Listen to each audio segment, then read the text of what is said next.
आणि आता पाहणार आहोत सविस्तर महामुंबई। मुख्यमंत्री एकनाथ शिंदे आणि उपमुख्यमंत्री देवेंद्र फडणवीसांची नंदनवन बंगल्यावर बैठक सुरू आहे। मंत्रिमंडळ विस्तारावर दोघांमध्ये चर्चा होत असल्याची शक्यता वर्तवण्यात येते। पावसाळी अधिवेशनापूर्वी मंत्रिमंडळ विस्तार या संदर्भात दोघांमध्ये चर्चा होण्याची शक्यता आहे आणि त्यामुळे या बैठकीकडे अनेकांच्या नजरा लागलेल्या आहेत।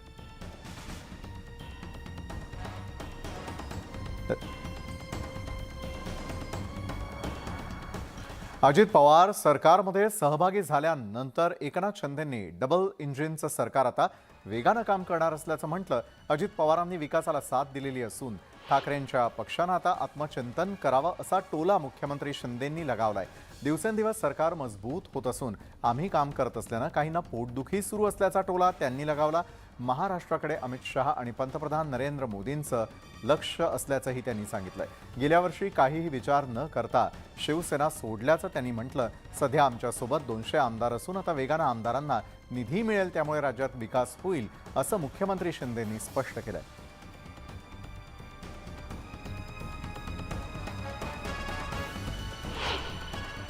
देखिए, उनको सब बातों जो भी हुआ है सब उनको बता दिया है, क्योंकि हम लोगों ने तो शुरुआत में सरकार में से बाहर चले गए थे। हम सत्ता में से सत्ता को छोड़कर चले गए थे। हमें क्या मालूम था क्या होने वाला आगे, लेकिन एक विचारधारा लेकर, एक भूमिका को लेकर हम लोग सरकार से सत्ता से बाहर निकले थे।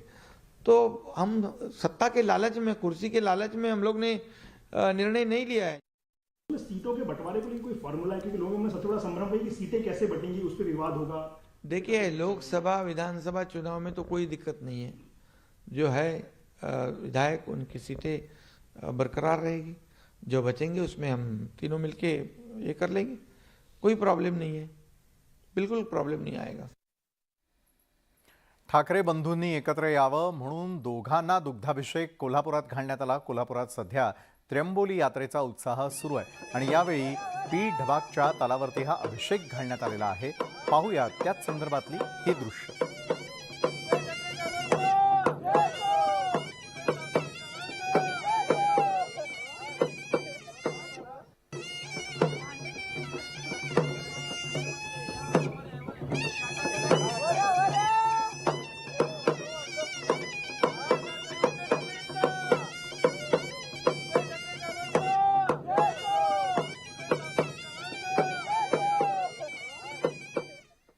उद्धव ठाकरे आणि राज ठाकरे एकत्र येण्यासाठी प्रयत्न सुरू असल्याचं स्पष्ट झालेलं आहे। संजय राऊत आणि अभिजित पानसेंच्या एकत्र प्रवासामुळे दोन्ही पक्ष एकमेकांना टाळी देण्यासाठी एक पाऊल पुढे टाकतात, तर दुसरीकडे राज्यभरामध्ये दोन्ही भावांनी एकत्र येण्यासाठी बॅनर लावण्याचं सत्र सुरूच आहे। मनसे नेते अभिजित पानसे आणि खासदार संजय राऊत यांनी भांडूप ते प्रभादेवी एकाच कारनं प्रवास केल्यानं चर्चेला उधाण आलं।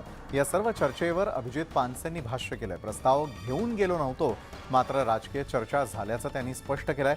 मनसेच्या बैठकीत दोन्ही पक्षांनी एकत्र येण्याचा विषय निघाल्याचंही पानसेंनी सांगितलं। आयुष्यभर राजकीय वैर असलेले नेते एकत्र आले, याकडे पानसेंनी लक्ष वेधलंय।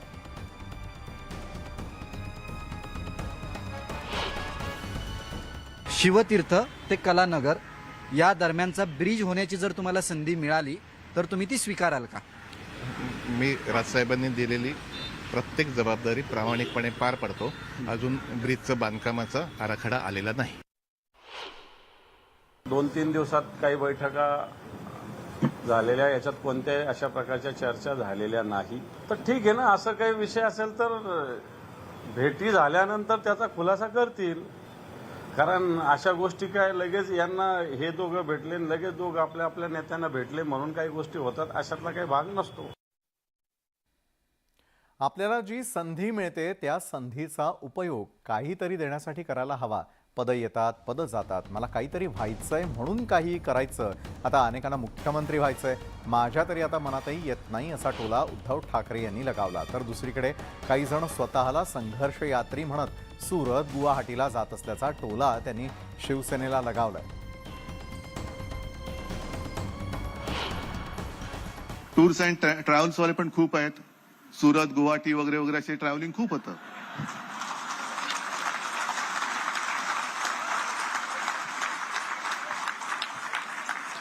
अरे प्रत्येक वाक्याला आणि प्रत्येक शब्दाला टाळ्या वाजायला लागले तर माझी पंचायत आहे.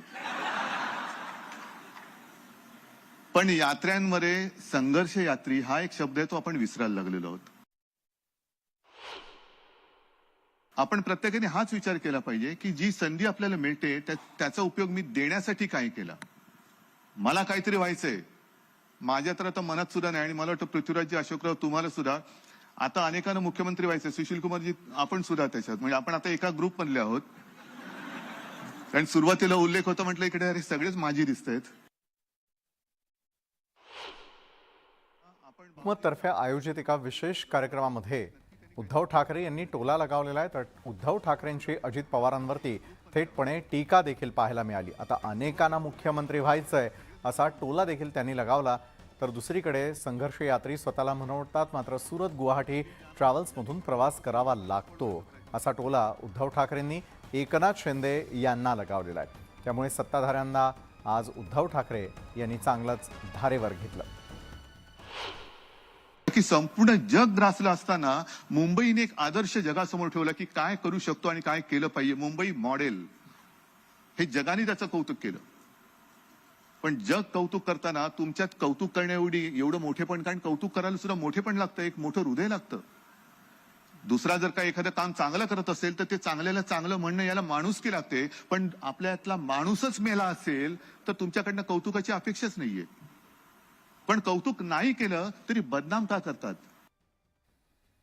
मुंबईमधील सांताक्रूज बीएमसी वॉर्ड ऑफिसमध्ये शिवसेना उद्धव बाळासाहेब ठाकरे पक्षाच्या पदाधिकाऱ्यांनी अधिकाऱ्यांना मारहाण केली होती. मारहाण करणाऱ्या या शिवसैनिकांना पोलिसांनी अटक केली होती. न्यायालयानं जामीन दिल्यावर या शिवसैनिकांनी मातोश्रीवर जाऊन उद्धव ठाकरे यांची भेट घेतली. यावेळी उद्धव ठाकरेंनी शिवसैनिकांच्या पाठीवर शाबासकीची थापही दिली. तुम्ही शिवसेना काय आहे ते दाखवून दिलं. लक्षात घ्या, हा योगायोग असेल काही असेल, त्यांनी त्या दिवशी जे काही कृत्य केलं ते व्हिडिओवर सगळ्यांनी बघितलं आणि त्याच्यानंतर त्यांची उतरती काळात सुरू झाली. एक लक्षात घ्या, ही लढाई एवढी घाणेरडी आणि विकृत आहे. त्यांना शिवसेना का नकोय तर महाराष्ट्राचा त्यांच्या मनात भरलेला द्वेष, म्हणून त्यांनी शिवसेना फोडली, आता राष्ट्रवादी फोडली. उद्या हे महाराष्ट्र फोडतील तर तेव्हा विरोध करायला त्यांना कोण नकोय. तर ते आता आपण होऊ देणार नाही, हे तुम्ही टाकून दिलं. अजित पवारांच्या बंडानंतर एकाकी पडलेल्या शरद पवारांना काँग्रेसनं मदतीचा हात दिलाय. काँग्रेस नेते राहुल गांधींनी गुरुवारी दिल्लीत शरद पवारांची भेट घेतली. तसंच या राजकीय संकटात काँग्रेस पक्ष सोबत असल्याची हमी राहुल गांधींनी शरद पवारांना दिली. खरं तर 2.5 दशकांपूर्वी शरद पवारांनी सोनिया गांधींच्या विदेशी जन्माचा मुद्दा पुढे केला होता आणि त्यामुळे त्यांच्यावर काँग्रेसनं निलंबनाची कारवाई केली होती. पण आता अजित पवारांच्या बंडानंतर काँग्रेस पक्ष शरद पवारांच्या पाठीशी उभा असल्याचंही पाहायला मिळतंय.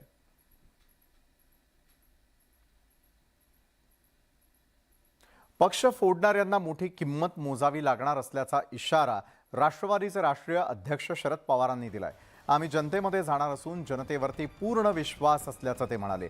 खासदार प्रफुल्ल पटेल आणि सुनील तटकरे यांचे राष्ट्रवादीतून निलंबन करण्यात आलेलं असून तशी घोषणा दिल्लीतील राष्ट्रवादीच्या बैठकीनंतर करण्यात आली. तर दुसरीकडे वय हा मुद्दा नाही, वयाच्या 82 ते 92 वर्षांपर्यंत आणखी प्रभावीपणे लढा देणार असल्याचा पलटवार त्यांनी अजित पवारांवर केलाय.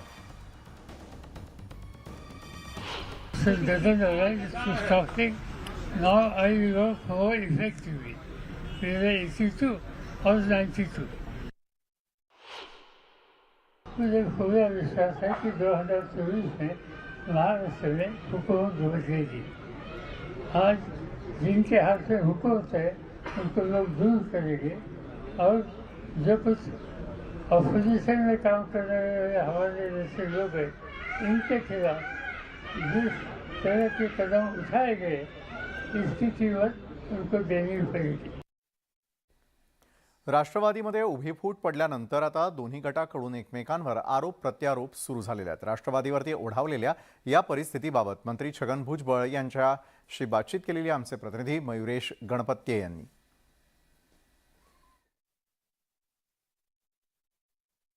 Now I'm being joined by NCP leader mister Chhagan Bhujbal. Sir, सबसे पहले मैं आपसे यही विनती करूंगा कि आप हमेशा की तरह स्ट्रेट फॉरवर्ड आंसर दें. क्योंकि आप उसी के लिए जाने जाते हैं। मेरा सबसे पहला सवाल आपसे यही है, भुजबल साहब, क्या आप हो या फिर आपके जितने साथी हो, क्या आप नाराज चल रहे थे कि जिस प्रकार से शरद पवार जी अपना स्टैंड पीछे ले रहे थे? बार बार एक बार है तो गलती है, फिर बार बार। और क्या आप लोगों के पीछे जो सेंट्रल एजेंसीज लगाई गई, क्या इसी की वो वजह आप मानते हैं? मुझे पता नहीं, हो सकता है। तुम ज्यादा एक दूसरे खाम का तकलीफ दोगे, फंसाएंगे क्या, और उनका शिवसेना का ठीक चला है तो उसमें जो दरार डालो, हम तुम्हारे साथ है, इसकी छोड़ो, इसको छोड़ो, फिर पीछे जाओ, एक मैं तुम्हारे साथ आता हूँ, फिर नहीं आना, और उसके साथ मैं पता नहीं क्या कारण है, या फिर हम तकलीफ पता नहीं, मगर जो है ज्यादा जो है प्रहार हमें झेलने पड़े। 14 या 17 में अगर आप या शरद पवार बीजेपी के साथ चले जाते तो आपको लगता है कि आपके पीछे या मुश्रीफ साहब के पीछे जो ईडी लगी है, जो सेंट्रल एजेंसीज लगी है, वो नहीं लगती? देखो अब ये मैं जो है ये हाइपोथेटिकल क्वेश्चन जो है इसका आंसर नहीं दे सकता। ऐसा होता तो क्या होता, सफेद दाढ़ी नहीं होती, काली दाढ़ी होती तो क्या होता, भाई ये मैं नहीं बोल सकता हूँ। मैं जो है ये बोल रहा हूँ ये ऐसे ऐसे ऐसे होता आया है। अब आखिरी सवाल आपसे पूछूंगा, क्या कोई पॉसिबिलिटी है कि दोनों गुट कहीं ना कहीं एक साथ वापस आ सकते? ये काफी दर्द जो है ये अजित पवार के दिल में छिपा हुआ है, लेकिन भुजबल साहब काफी दुखी है, लेकिन क्या एक साथ आ सकते हैं? दुखी ये है कि संताप क्रोध है कि क्यों बार बार हो रहा। और उसने कहा क्या मैं किसी के पेट से जन्म नहीं ले सका इसलिए मुझे ये सब हो रहा है। अब इसको उसका मतलब क्या है वो आप जानो। नहीं, लेकिन मैं वापस आखिरी सवाल पूछूंगा, क्या वापस दोनों गुट एक साथ आने की कहीं पॉसिबिलिटी है क्या? मेरे आखिरी सवाल है आपसे। मैं कोई जो ज्योतिषाचार्य नहीं हूँ, मैं जिस ढंग से जो है ये लड़ाइयाँ रंग ला रही है, मैं नहीं समझता हूँ कि ऐसा कुछ हो सकेगा वापस जल्दी वो एक हो सकेगा। आखिर अभी क्या बोल तो नहीं सकता हूँ, क्या सारी दुनिया में कभी कभी एकदम एक दूसरे के दुश्मन भी कभी कभी दोस्त बने। This is Mayuresh Ganpati reporting from Mumbai for network 18। बाबूजी म्हणजेच जवाहरलाल दर्डा यांच्या जन्मशताब्दी वर्षाच्या सांगतेनिमित्त आयोजित विशेष कार्यक्रमात जवाहर या पुस्तकाचा अनावरण सोहळा संपन्न झाला। वरळीच्या नेहरू सेंटर येथे झालेल्या या कार्यक्रमात राजकीय, सांस्कृतिक, कला अशा अनेक क्षेत्रातील मान्यवर उपस्थित होते।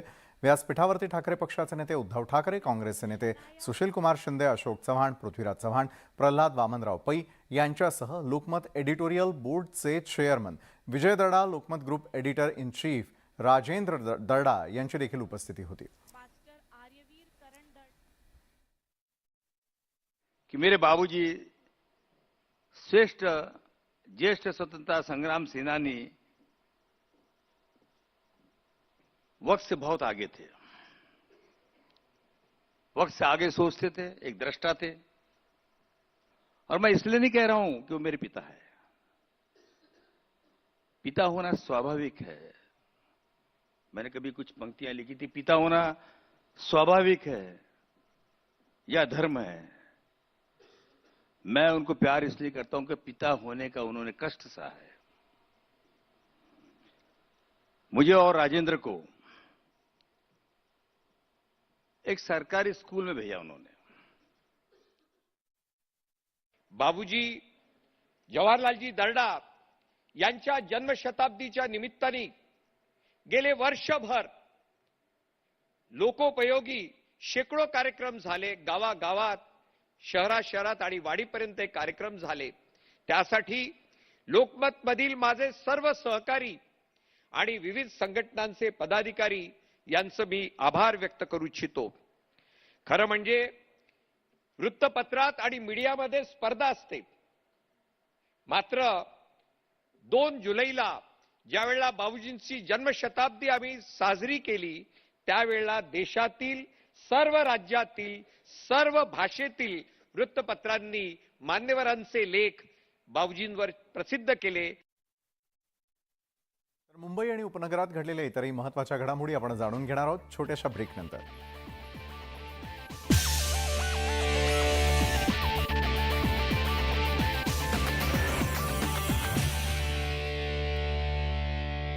शेतामध्ये जाण्यासाठी रस्ता नसल्यानं हेलिकॉप्टर घेऊन द्या अशी मागणी एका शेतकऱ्याने केलेली आहे. जालन्यातल्या जाफराबादमधल्या शेतकऱ्यानं तहसीलदारांकडे ही मागणी केली आहे. आजूबाजूचे शेतकरी आपल्या शेतात जाण्यासाठी आपल्याला रस्ताच देत नसल्यानं त्यानं ही मागणी केलेली आहे. तक्रारीनंतर या संदर्भात प्रशासनानं पंचनामा केलेला आहे. बुलढाण्यात शेगावमधल्या मुलींच्या शासकीय निवासी शाळेतल्या विद्यार्थिनींनी अन्नत्याग आंदोलन केलं. 9वी आणि 10वीच्या वर्गावर शिकवण्यासाठी एकच शिक्षक आहे आणि त्यामुळे इथल्या विद्यार्थिनींचं शैक्षणिक नुकसान होत आहे. वारंवार मागणी करून सुद्धा शिक्षकांची संख्या वाढवली जात नसल्याचा आरोप करत विद्यार्थिनींनी आंदोलनाची भूमिका घेतलेली आहे. बीडच्या लिंबा गणेश गावातले शेतकरी आक्रमक झालेले असून मातोश्री शेत पानंद मार्ग रस्ता बांधण्याची मागणी करण्यात आलेली आहे. या मागणीसाठी मांजरसुंबा पाटोदा महामार्गावर रास्ता रोको करण्यात आला. जळगावच्या यावल तहसील कार्यालयावर रिपाई आठवले गटाच्या कार्यकर्त्यांनी मोर्चा काढलाय. सातपुडा पर्वत रांगेतील आदिवासींना हक्काची घरं द्यावीत या मागणीसाठी हा मोर्चा काढण्यात आला.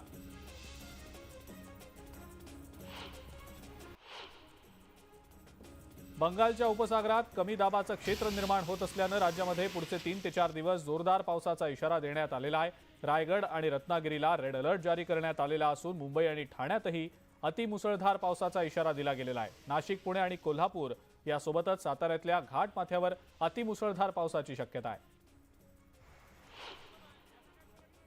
चिपळूणमध्ये मुसळधार पावसामुळे काही ठिकाणी दरड कोसळण्याच्या घटना वाढलेल्या आहेत. कालुस्ते गावाला जोडणाऱ्या मार्गावर दरड कोसळल्यानं इथली वाहतूक ठप्प झालेली असून ग्रामस्थांचे प्रचंड हाल झाले. शहापूरमध्ये 2 दिवसांच्या विश्रांतीनंतर मुसळधार पाऊस बरसतोय. तालुक्यात सगळीकडे पावसाच्या जोरदार सरी बरसतायत. शेतकऱ्यांना यामुळे मोठा दिलासा मिळालाय. पहिल्याच पावसानं बीडच्या माजलगाव तालुक्याला चांगलंच झोडपून काढलंय. पावसामुळे आनंदगाव मोगरा गावाला जोडणारा पूल वाहून गेलाय. या मार्गावरची वाहतूक ठप्प झाल्यानं ग्रामस्थांचे प्रचंड हाल होत आहेत.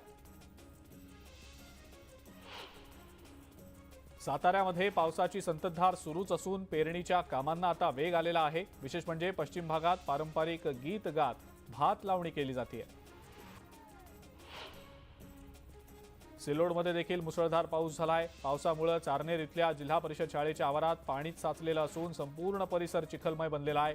वर्ग खोल्यांमध्ये सुद्धा पाणी साचल्यानं विद्यार्थ्यांचे हाल होत आहेत.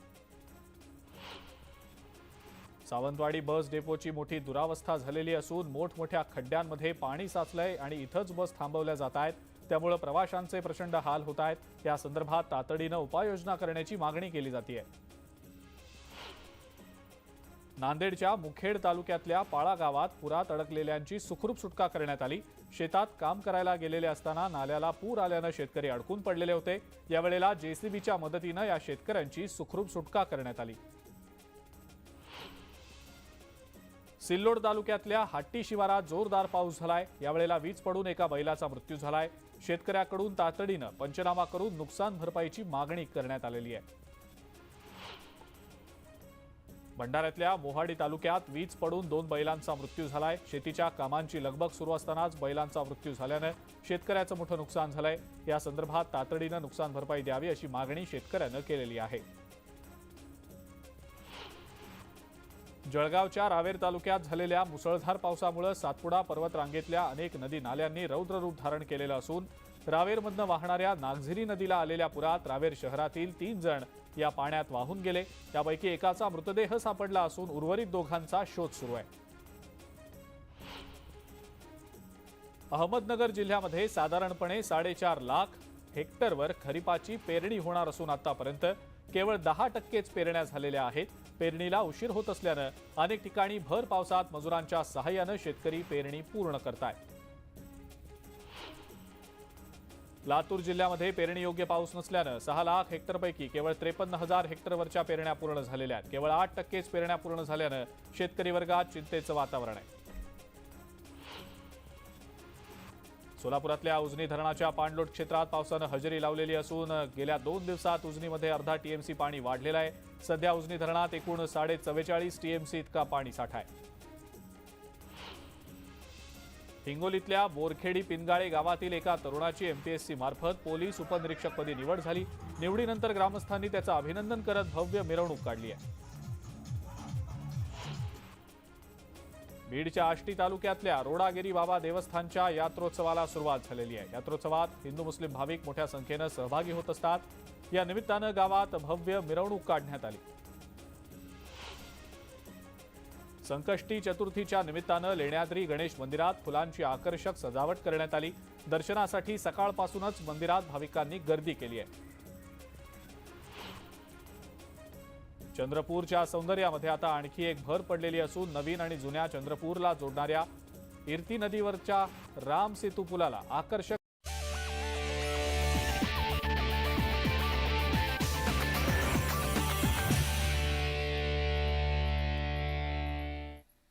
ब्रेक नंतर आपल्या सगळ्यांचं पुन्हा एकदा स्वागत. राष्ट्रवादीमधील फुटीनंतर राज्यातील राजकारणाची चर्चा सध्या देशभर सुरू आहे. केंद्रीय वाहतूक मंत्री नितीन गडकरी यांनीही या मुद्द्यावरून तुफान फटकेबाजी केली आहे. अनेकांचे कोट शिवून तयार होते. आता जे मंत्री होणार होते ते याकरता दुःखी आहेत की आता आपल्याला संधी मिळणार की नाही, कारण प्रचंड गर्दी झाली आहे, असंही गडकरी म्हणाले. आपण स्वीकारलं की माझ्या अवकादी आणि हैसियतपेक्षा मला जास्त मिळालं आहे, तर हा माणूस आनंदी राहतो. नाही तर जे नगरसेवक आहेत ते याकरता दुःखी आहेत की आमदार झाले नाहीत, आमदार याकरता दुःखी आहेत की ते मंत्री झाले नाहीत, मंत्री जे दुःखी आहेत ते याकरता दुःखी आहे की मला चांगलं खातं मिळालं नाही, आणि आता जे होणार होते ते याकरता दुःखी आहे की आपला चान्स आता येतो का नाही येत, एवढी गर्दी झाली. पहिले तयारच होता, सूट गीट शिवून तयार होते बिलकुल, केव्हा येते आणि केव्हा जातो. आता त्या सुटाचं काय करायचं प्रश्न आहे. गर्दी झाली. मी बरंच रामदासजींना म्हटलं की या हॉलची कॅपॅसिटी 2200 आहे, किती आले तरी बसू शकतात, पण मंत्रिमंडळाची अशी कॅपॅसिटी नाही वाढवता येत. तर या त्या संपूर्ण दिवसभरात मुंबई आणि उपनगरात आतापर्यंत घडलेल्या अतिशय महत्त्वाच्या घडामोडी. तर आजच्या महामुंबईमध्ये वेळ झाली इथेच थांबण्याची. ताज्या घडामोडींसाठी पाहायला विसरू नका न्यूज 18 लोकमत.